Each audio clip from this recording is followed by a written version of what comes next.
Hello sir. जी जी पूछिए। Sir in Ashish. Case of back, sir back मतलब कब तक रिजल्ट सबमिट करने का ऑप्शन देते हो टाइम लाइन मतलब? उसमें लिखा नहीं है, देखिए ब्रोशर में आई थिंक लिखा होगा, हमारे टाइम पे 30 सितंबर आई थिंक होता था। 2026 तक का टाइम मिलेगा, इसका रहेगा। हेलो सर सर, अगर हाउ किसी का कैन आई। मतलब बैक में अक्टूबर तक आता है तो? मे भी वहाँ रिक्वेस्ट कर सकते हो आप इंस्टीट्यूट में, तो शायद कुछ हो जाए। वो डिपार्टमेंट में ही सबमिट करना होता है मेनली, है ना। तो आप एडमिशन ले लो, वहाँ जाके थोड़ा रिक्वेस्ट कर लेना, वैसा कुछ होगा एप्लीकेशन देके या डिक्लेरेशन देके, या होता है कुछ, है ना। एक एफिडेविट टाइप भर के कि इस डेट को दे देंगे तो हो जाता है, ठीक है ना। हो जाएगा, मतलब अगर वो जैसे 30 सितंबर तक का डेट, वो उसमें लिखा होगा, जो एडमिशन ब्रोशर आया ना, उसमें एक बार देखना पड़ेगा। तो मैं इसमें डाउनलोड करूँ क्या? रुकिए एक बार देखते हैं। तो इसमें जो है, चलिए एडमिशन ब्रोशर।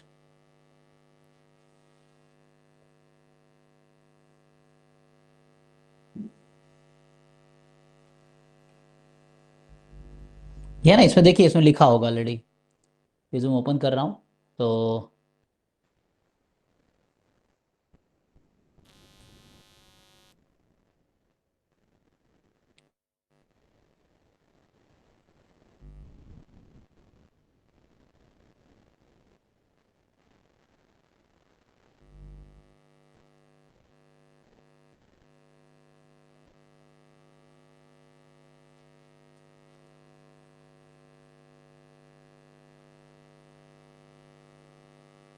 जैसे इसमें अगर सर्च करें,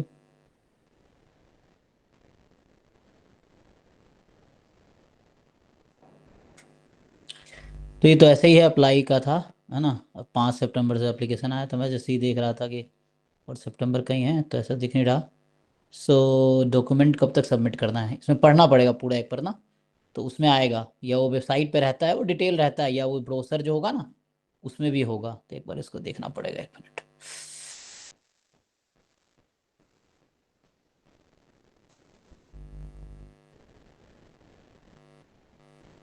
एक बार जिन लोगों को आइडिया, एक बार देखो कुछ डेट इस बार दिया है, दिया होगा, क्योंकि हर बार ऐसा रहता है।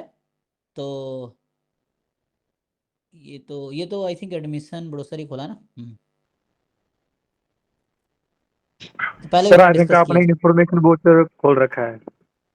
क्या खोल रखा मैंने? कुछ और खोल दिया क्या? इन्फॉर्मेशन वाउचर खोल रखा है। अच्छा, इन्फॉर्मेशन ना, वही वही, हाँ वो लग रहा कि क्योंकि हमें चाहिए, तो अभी मैं देख रहा था।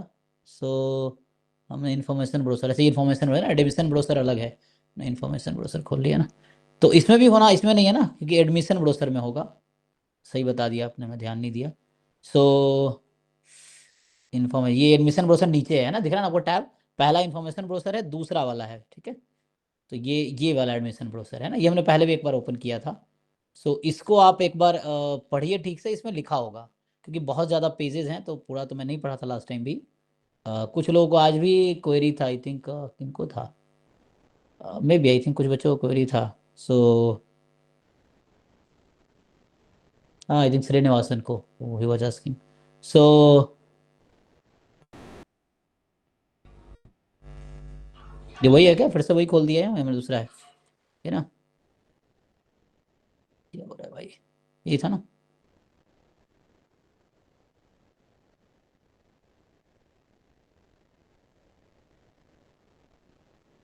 सर जी।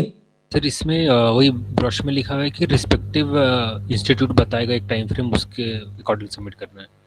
ओके, तो हो सकता है, मे भी मुझे लगता है, या तो आपका ऑफर लेटर आएगा, उसमें लिखा होना चाहिए, या इसमें मिल जाएगा, कोई दिक्कत नहीं है ना। सो इसका टेंशन नहीं लेना आपको, सितंबर अक्टूबर तक का टाइम मिल जाता है। सितंबर तक का तो मुझे याद है कि हमारे टाइम पे भी सितंबर का डेट था। सर वही पेज तो 12 में होगा। इसमें है, अच्छा। पेज 12 में होगा। 12 में, अच्छा, ये यही वाला ना, इसमें 12, ओके। तो सो वहीं पे is submitted with in the timeline prescribed bye respective admitting institute. Okay, जैसे ये एकेडमिक क्वालिफिकेशन ना, तो candidate must have their either completed or undergraduate degree or to be in final year of the program at the time of those in the final year must ensure the proof of having successfully passed the qualifying degree exams are submitted within the timeline prescribed by the respective admission institute, ठीक कह रहे हैं ना आप? Okay, failure to produce values from within the stipulated time में result in a cancellation. तो ये हो जाएगा, कुछ लोग ऐसा रहता है, तो आप जाएंगे इंस्टीट्यूट में तो आपको एक डेट आई थिंक बताया जाएगा, तो अगर उस टाइम तक नहीं होता है तो you can give a declaration या कुछ एफिडेविट दे के कि you can claim that please give me this time and by this time I will submit, otherwise you can take action as per, है ना, योर रूल्स। वैसा होगा तो वैसा हो जाता है। आईआईटीज थोड़े फ्लेक्सिबल है कंपेयर टू यूनिवर्सिटीज, ठीक है, तो वहाँ आपको हेल्प हो जाएगा, है ना। तो इसको एक बार ढंग से पढ़ लीजिए, और कहीं दिक्कत आपको लगे ना तो अभी भी, इसलिए मेनली उन बच्चों के लिए सेशन, क्योंकि एक एक बच्चों को मैं इतना जवाब नहीं दे पाऊंगा कॉल पे या व्हाट्सएप पे, तो एक सेशन डेली चल रही है so that you can ask. अब कुछ बच्चे हैं इंट्रोवर्ट हैं तो उनके लिए कॉल कर सकते हैं, कोई दिक्कत नहीं है, बट चूंकि है ना, शेड्यूल वो टाइट रहता है मेरा। अभी तो मैं घर पे हूँ, थोड़ा फ्री हूँ, तो वैसा है, ठीक है जी। तो इसको देख लीजिए, बाकी और कुछ अभी कुछ पूछ रहे थे ना। अच्छा, प्रवीण पूछ रहे हैं how can I know my OBC. There is no OBC rank in JAM में, ऐसा कोई कैटेगरी वाइज रैंक नहीं आता है। जो रैंक आपको बताया गया वो ओवरऑल रैंक है अकॉर्डिंग टू मार्क्स, बिना कैटेगरी देखे हुए। कैटेगरी देख के एडमिशन मिलेगा, रैंक कैटेगरी देख के नहीं मिलता है ना। So you can not no officially what is your category rank, मतलब किसी भी कैटेगरी का रैंक नहीं बता सकता है कोई, है ना। वो अलग बात है, आप पता करो मार्केट में, आपको लगे कि हाँ you are the topper among SC category ABC या एसटी, तो वो अलग बात है। ऑफिशियल कोई इसका डेटा रिलीज नहीं होता है। जैसे जो बच्चा हाईएस्ट मार्क्स लाया उसका रैंक 1 है, चाहे वो किसी कैटेगरी का हो, उसका कोई मैटर नहीं है। तो आपका रैंक मान लीजिए 90 है, तो आप मार्क्स के अकॉर्डिंग 90th पोजीशन पे हैं, आपसे पहले 89 बच्चे जिनका आपसे बेहतर मार्क्स है, वैसा है। कैटेगरी का यहाँ कोई रोल नहीं है, रैंक में कैटेगरी का कोई रोल नहीं है, जैम और गेट के रैंक में कैटेगरी का कोई रोल नहीं है, ठीक है। वो एडमिशन रैंक के, इसलिए आप देखते होंगे कि ओबीसी का एडमिशन 250-300 रैंक तक कहीं ना कहीं हो जाता है, जनरल का रैंक 100 तक ही हो पाता है कहीं ना कहीं, वैसा रहता है। स्पेशली आईआईटी कानपुर दिल्ली बॉम्बे की बात करें तो जनरल का 50-60 तक ही एडमिशन हो पाता है ना। ये है ओबीसी का 250 तक, मतलब 200-250 तक हो जाता है आईआईटी बॉम्बे कानपुर किसी में, वैसा है 200-250 तक रहा है। तो वो कैटेगरी के अकॉर्डिंग एडमिशन होती है, रैंक आपका category, you can not know the rank category rank, ठीक है। जी sir, do we need to add all the subject from all 6 semester in the record? अगर आपके पास ऑलरेडी है तो यू कैन, बट अभी जितना मार्क्स डिक्लेयर है आपके पास जितना उतना डाल सकते हैं। अदरवाइज आपके पास होगा ना कोर्स ऑलरेडी आपके पास, तो हाँ एग्जैक्टली, लाइक जिस कोर्स में आप एनरोल्ड है, मान लीजिए अभी 6 सेमेस्टर में आप होंगे जहाँ सेमेस्टर सिस्टम है, तो आपको तो पता है ना क्या क्या आपके पास कोर्स है, यू एंटर ऑल। जो डिक्लेरेशन फॉर्म है, अब तो मैं ओपन भी कर सकता हूँ, लेकिन उसके लिए मुझे डाउनलोड करना पड़ेगा, कहाँ से? मेल से। तो डिक्लेरेशन फॉर्म आपके पास है ना, या यहाँ से मुझे भी किसी बच्चे का डिक्लेरेशन फॉर्म भेजूंगा, वो तो बहुत सोचने भेजा था ना।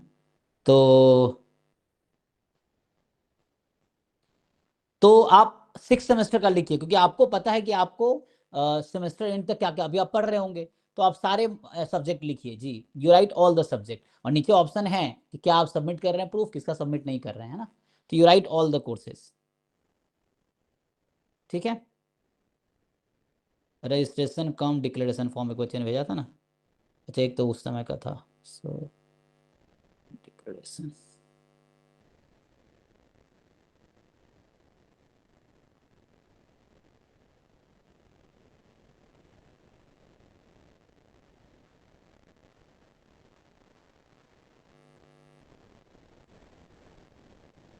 मैं इसको मेल से ओपन करता हूँ। सो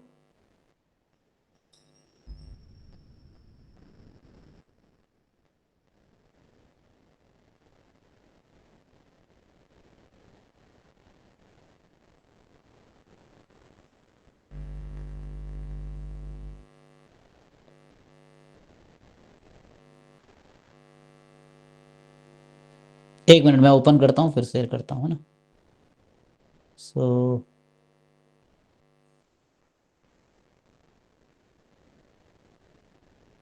अच्छा, जीमेल में तो है हम, क्योंकि जीमेल से ही ये खुला हुआ है ना।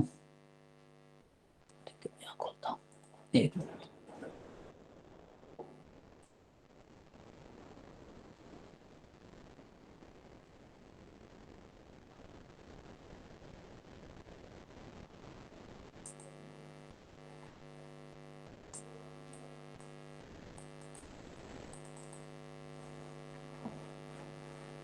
एक तो ना नया नया मैं लैपटॉप खरीदा, मुझे चलाना ही नहीं आता है ये, है ना, ये जो एप्पल वाला सिस्टम है मुझे पता ही नहीं है, अभी कल ही लिया है, थोड़ा देखना पड़ेगा कैसे कैसे यूज़ करते हैं सर इसको। Congratulation sir. देखो मैं बता रहा हूँ, इसका सिस्टम थोड़ा अलग है ना विंडोज से, तो पता ही नहीं चलता कहाँ क्या करना है इनका। तो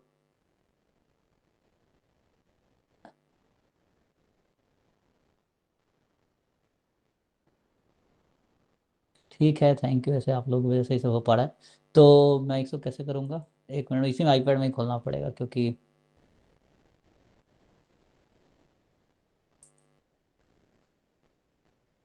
हम्म, क्योंकि ये जो इसमें वो खोला है ना मैंने, ये इससे खोला है, ओके गॉट इट, यहाँ से आ जाएगा। ठीक है, मेल दिख रहा है ना, ओके ओके। तो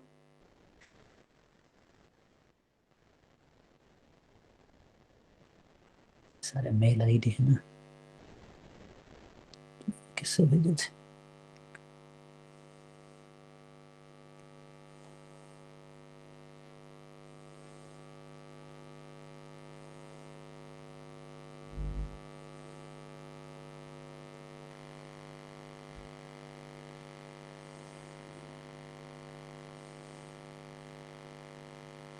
इतने स्पैम मैसेज आते हैं ना, तो सेंटर तो नहीं है, हाँ ये तो रहा, ठीक है।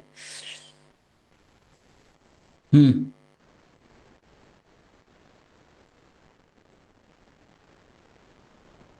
तो यही है ना, डिक्लेरेशन दिख रहा है आप लोगों को। तो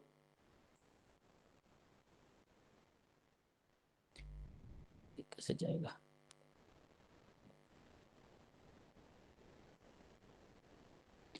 तो इसमें जो है जैसे ये ना, जो आपको दिख गया फॉर्म, ये सबके पास होगा, आपके पास ऑलरेडी। तो इसमें अच्छा, किसी बच्चे ने भेजा, उसमें लेक्चर 8 था। अच्छा ये पिछले साल का है, ओके, जैम 2025 का है ये, है ना। अभी जो भेजा होगा बच्चों, ये पिछले साल का मैंने भेज डाउनलोड कर लिया है। ठीक है, कोई बात नहीं। तो ऐसे ही आपका भी होगा इस बार का भी, है ना। तो 2026 का भी है मेरे पास, ये 25 का मैंने डाउनलोड कर लिया है, वो पुराना ओल्ड उसमें रहा होगा चैट में। तो यही होगा, जैम 2025 का है, जैम 2026 में जो है डिक्लेरेशन नंबर 8 है, ठीक है ना। तो उसके अकॉर्डिंग, ठीक है। सो तो यही करना हर सेमेस्टर का, इधर आपको सेमेस्टर लिखने हैं और इधर आपके कोर्सेज लिखने हैं, यही है तो सेम ही फॉर्मेट ना, दैट्स ऑल।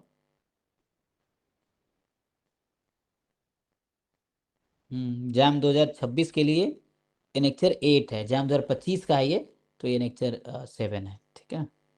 बाकी है तो सेम ही, तो कोई दिक्कत नहीं।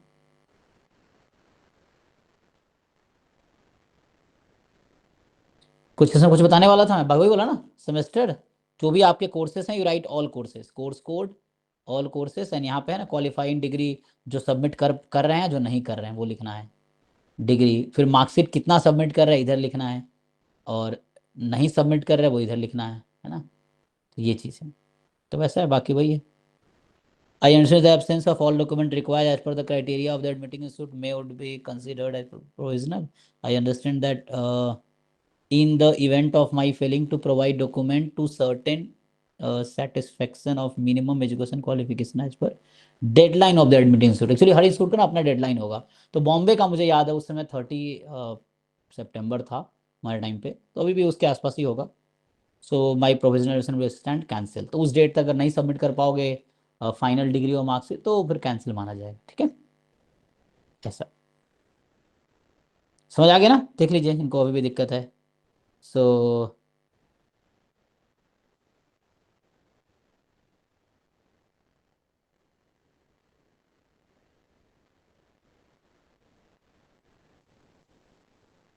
बाकी 26 का इसी में भी आ जाएगा, तो इसमें मैंने भेज दिया।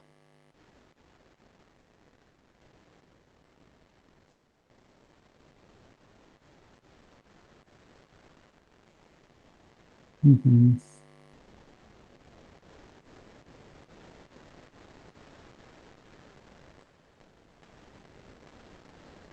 एक इमेज भेजा था ना, ये है। तो ये इमेज मैंने, एक को दिख रहा होगा, इसको डाउनलोड कैसे करेंगे, तो फॉरवर्ड रिप्लाई नहीं, कुछ मत करो।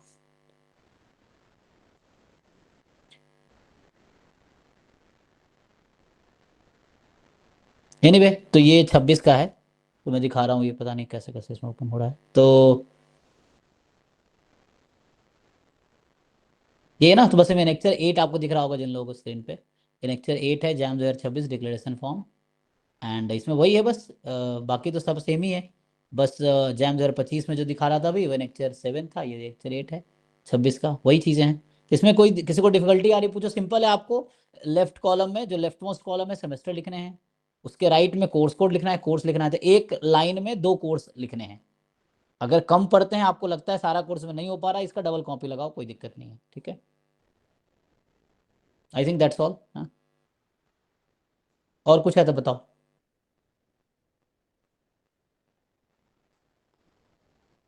सो बाकी तो हो गया ना, चैट की सारी क्वेरी डिस्कस हो गई हैं। और कुछ क्वेरी हो, क्वेश्चंस हो तो यू मे आस्क।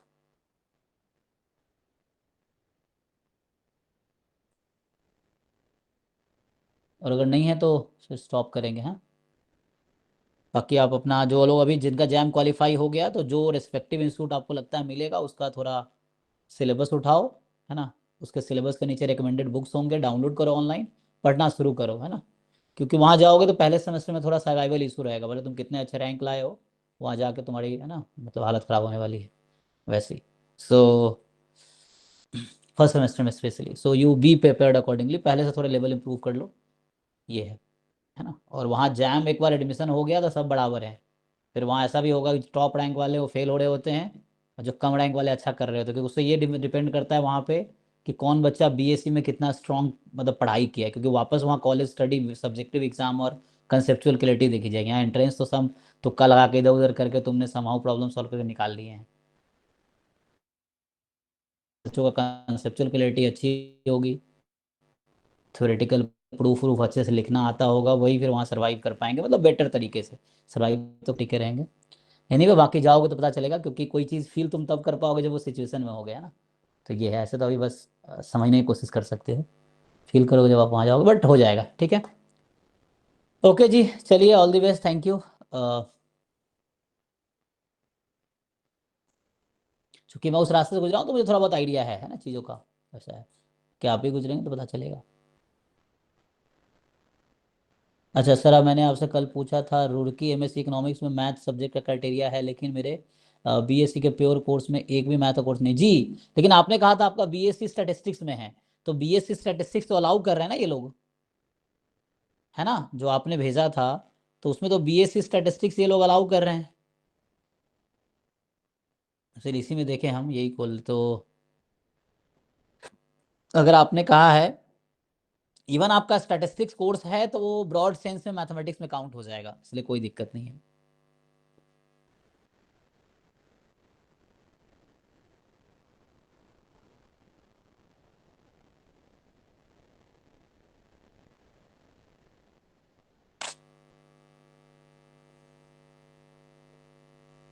ये था ना, इसी की बात करें ना आप।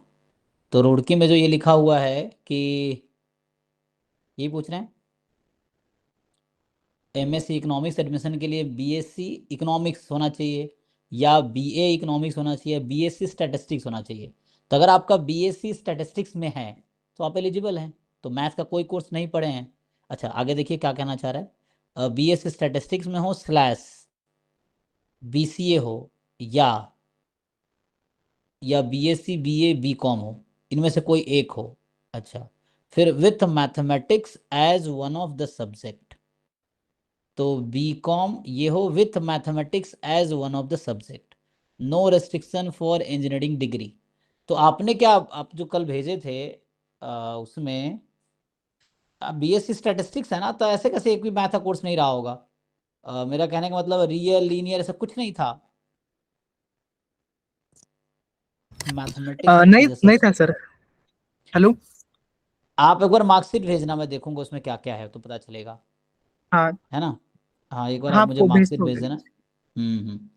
तो उससे एक बार देख लेते हैं, क्योंकि BSc economics, BA economics, BSc statistics, BCA, BSc BA BCom, मुझे ऐसा लग रहा है कि यहाँ पे ऐसा है बीएससी बीए बीकॉम, ये जो बीएससी स्टैटिस्टिक्स के लिए ये वन मैथमेटिक्स कोर्स अलाउड नहीं, ये तो अब इंटरप्रिटेशन की बात है। मैं इसको कैसे इंटरप्रेट कर रहा हूँ अगर आपको समझाऊं, तो मैं इसको ऐसे इंटरप्रेट कर रहा हूँ। ये सब ना इंटरप्रिटेशन की बात रहती है कई बार, कि कैसे हाँ कौन मतलब मुझे इंटरप्रेट वहां करता पे है। एंड है ना, इसके लिए मुझे डाउट था।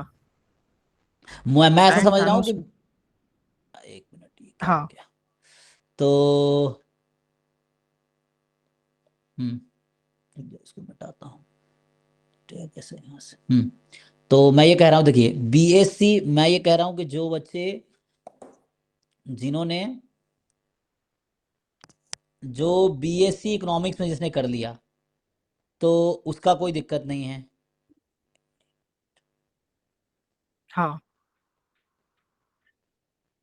जैसे बीएससी इकोनॉमिक्स मैं कहता हूँ एलिजिबल है, बीए इकोनॉमिक्स एलिजिबल है, बीएससी इकोनॉमिक्स एलिजिबल है, बीसीए भी एलिजिबल है। एंड अब मैं ये मान रहा हूं कि ये पूरी लाइन इनके लिए है, ये एक लाइन है, मतलब हम्म। BSc BA BCom.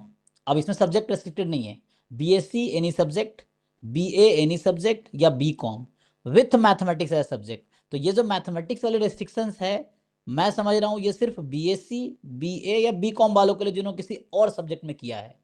अगर आप बीएससी इकोनॉमिक्स हैं तो आपको पढ़ने की आगे जरूरत नहीं है, आप बीए इकोनॉमिक्स हैं आगे पढ़ने की कोई जरूरत नहीं है, आप बीएससी स्टैटिस्टिक्स हैं आगे पढ़ने की कोई जरूरत नहीं, यू आर एलिजिबल। बीसीए है कोई जरूरत नहीं आगे। एंड के बाद ये पूरी लाइन, एंड के बाद मैं एक लाइन मान रहा हूं कि ठीक है ना। तो कहने का मतलब ये हो गया मेरा कि जिनके पास बीएससी बीए या बीकॉम है, इनके अलावा जो ऊपर लिखा हुआ है उनके अलावा सब्जेक्ट में बीएससी है, बीए है या बीकॉम है, तो उनके लिए है कि एक मैथ कोर्स होना चाहिए। अगर आप बीएससी इकोनॉमिक्स हैं तो you are eligible already without any restriction of mathematics. अब बीए इकोनॉमिक्स हैं, BSc statistics, you are eligible. अगर बीएससी किसी और सब्जेक्ट में है, बीए किसी और सब्जेक्ट में, या बीकॉम है, तो आपको मैथमेटिक्स एक कोर्स होना चाहिए, ये है। ठीक है, तो मेरे अकॉर्डिंग आप एलिजिबल है क्योंकि आपका बीएससी स्टैटिस्टिक्स में है, सो यू आर एलिजिबल।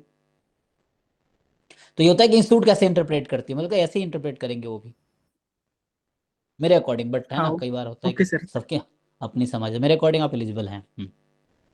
और क्योंकि ओके इन्होंने सर अलाउ थैंक किया ना, जैम जैम स्टैटिस्टिक्स वालों को अलाउ किया है, तो ऑब्वियसली दे आर एक्सपेक्टिंग कि स्टैटिस्टिक्स बैकग्राउंड के बच्चे आएंगे, तो उसमें कोई दिक्कत नहीं होगी। आपका बीएससी स्टैटिस्टिक्स तो कोई दिक्कत नहीं होगी। ओके जी, एनीथिंग एल्स?